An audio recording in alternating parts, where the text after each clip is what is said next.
Assalamualaikum warahmatullahi wabarakatuh dan selamat sejahtera. Saya Cikgu Umaira.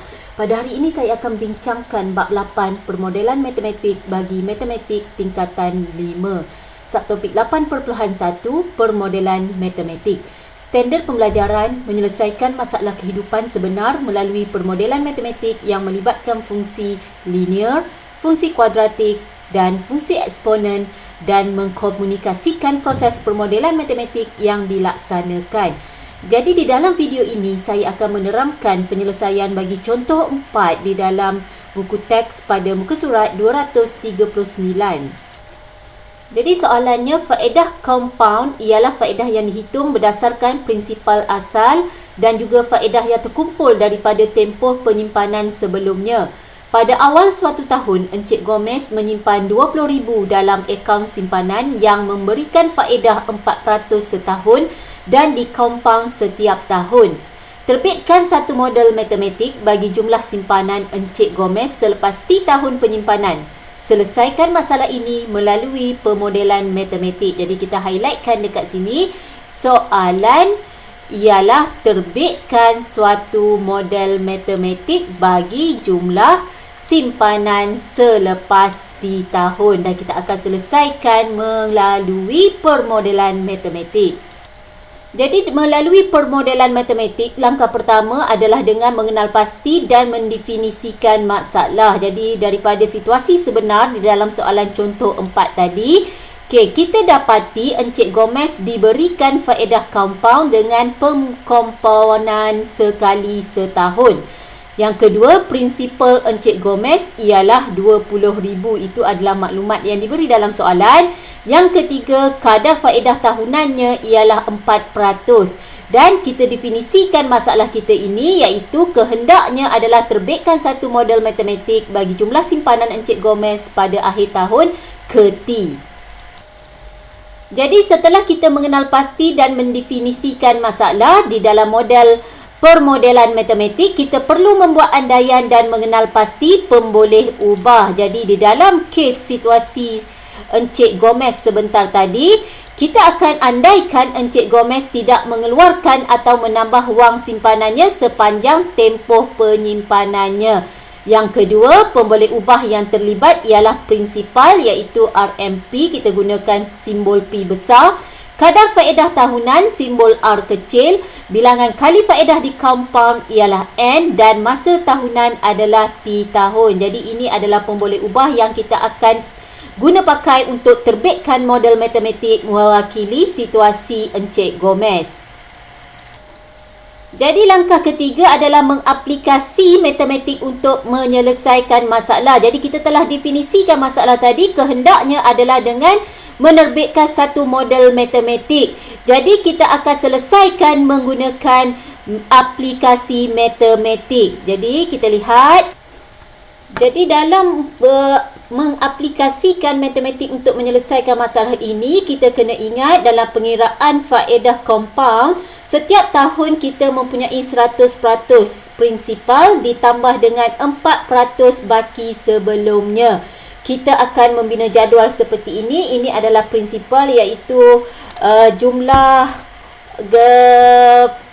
kemasukan wang yang pertama tadi. Kita lihat soalan di sini. Okey, prinsipal tadi iaitu Encik Gomez menyimpan RM20,000 dalam akaun simpanannya yang memberikan faedah 4% setahun. Jadi prinsipalnya adalah RM20,000. Jadi kita perlu membina jadual seperti ini untuk kita dapat menerbitkan model jumlah wang simpanannya untuk suatu tempoh T tahun. Jadi faedah yang diterima tadi adalah 4%. Jadi 4% sudah pasti daripada prinsipalnya iaitu RM20,000. Okey, kita darab dengan 4% adalah 0.04. Jadi prinsipal dan faedah bermaksudnya, di sini kita akan prinsipal tambah faedah untuk kita dapatkan berapa jumlah simpanannya pada tahun yang pertama. Okey, RM20,000 iaitu wang permulaan tadi tambah untuk tahun yang pertama prinsipalnya adalah RM20,000 darab 0.04 ya, yang kita dah lihat dekat sini. Okey, RM20,000 darab 0.04. Jadi di sini apabila kita ringkaskan, sama juga adalah 20,000. Okey, kita buka kurungan 1 tambah 0.04. Jadi kita perlu buat seperti ini untuk kita dapat terbitkan modelnya. Jadi di sini, okey, bersamaan 20,000 darab 1.04. Jadi ini adalah hasil simpanan Encik Gomez untuk tahun pertama. Jadi kalau kita lihat pula untuk tahun kedua, okey, kita tahu 4% faedah tadi bermaksud, okey, prinsipal tahun kedua sekarang adalah hasil simpanan setahun tadi, iaitu 20,000 darab 1.04. Jadi faedah yang akan diterima adalah 4% daripada hasil simpanan dalam tempoh setahun untuk tahun yang kedua, iaitu 20,000. Okey, darab 1.04. Okey, darab dengan 4%. Jadi untuk kita dapatkan faedah yang diterima bagi tahun yang kedua. Jadi prinsipal tambah faedah di sini. Jadi prinsipal kita tadi 20,000 darab 1.04. Jadi kita lihat di sini bagaimana kita membina jadual ini. Okey, ini prinsipal.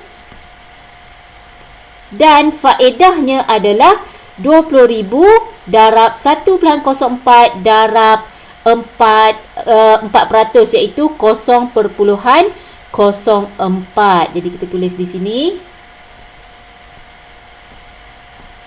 Okey, bersamaan dengan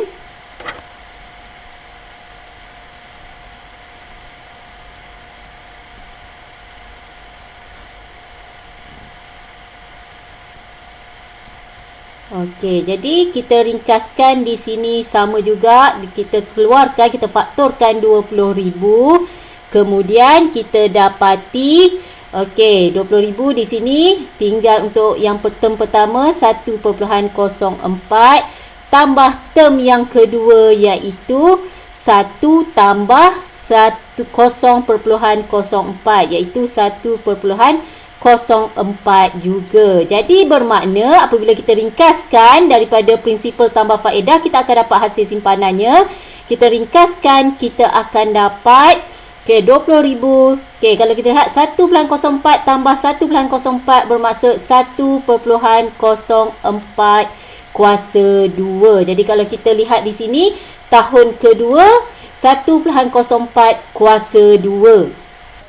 Jadi daripada situ kita dah nampak pola dia, bermaksud untuk tahun ketiga, okey, prinsipalnya adalah hasil simpanan dalam tempoh 2 tahun tadi, iaitu 20,000 darab 1.04.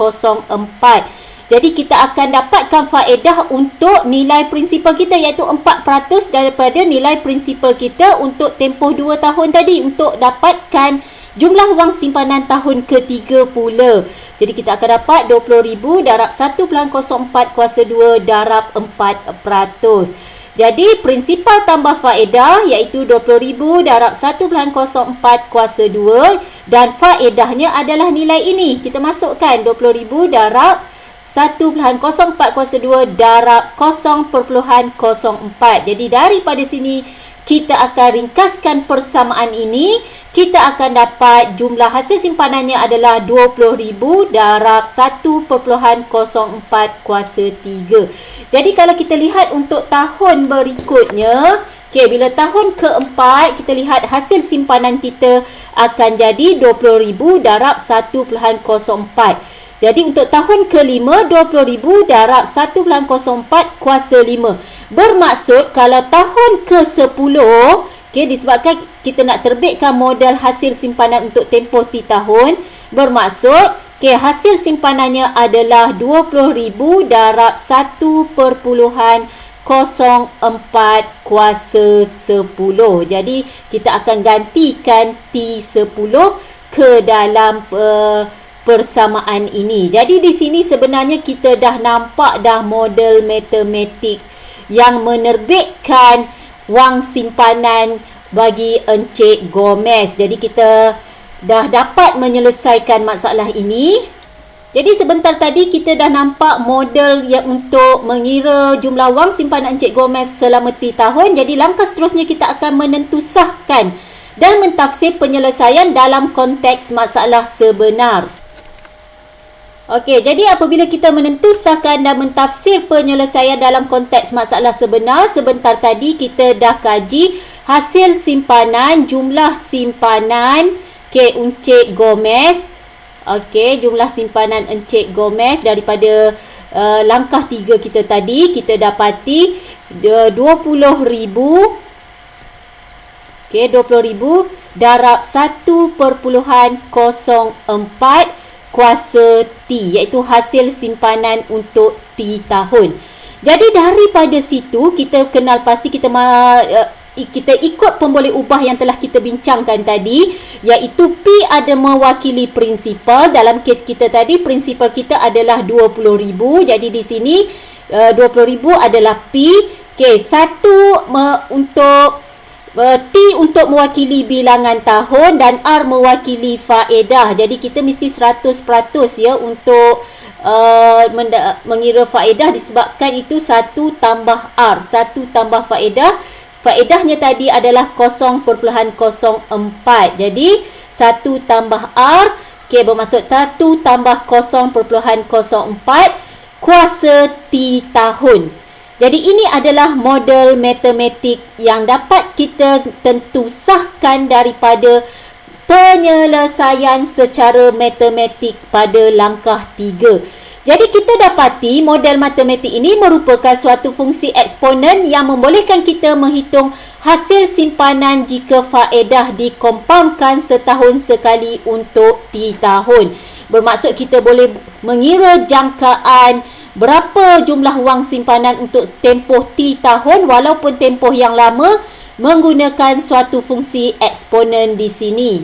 Jadi kita boleh plotkan mewakili fungsi AT sama dengan 20,000 1.04 T. Jadi kalau kita ambil kira 40 tahun, untuk 10 tahun kita gantikan T 10, kita akan dapat 20,000 darab 1.04 kuasa 10 untuk tempoh 10 tahun.